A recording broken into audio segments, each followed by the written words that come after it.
My dad's been the sheriff of our small town for nearly 15 years. He's the kind of guy who knows everyone's name, buys coffee for the deputies, and doesn't tolerate bullies, especially the self-appointed kind. Last month, our neighborhood got a new enforcer. His name's Rick, but everyone just calls him Fake Cop Rick. He's not even on the HOA board. He's just the guy who roams the subdivision in a beat-up Crown Vic he bought at auction, wearing a reflective vest and a patch that says security. He even stuck a cheap magnetic light bar on the roof.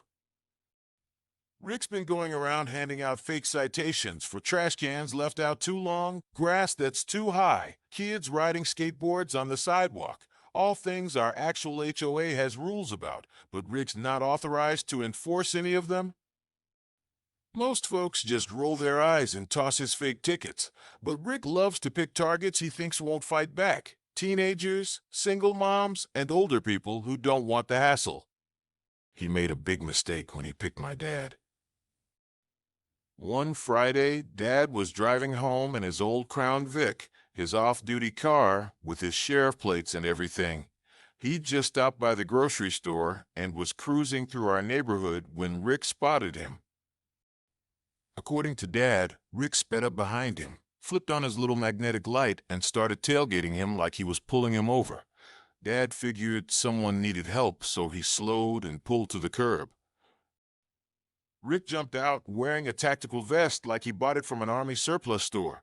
He stomped up to Dad's window, shouting that Dad had violated HOA parking restrictions by idling too close to a stop sign. Dad calmly asked, "Son, who exactly are you?" Rick slammed a fake badge against the window. It literally said Neighborhood Security Officer. Then he demanded Dad's license and registration. Dad cracked the window and said, "You know I'm the sheriff here, right?"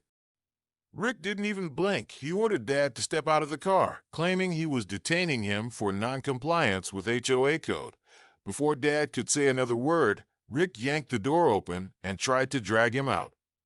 Bad move. Bad move. Move. Happy to come alive. Forward to your life. Wish.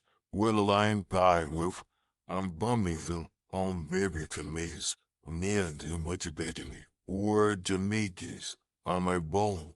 I'm winner what I didn't in project.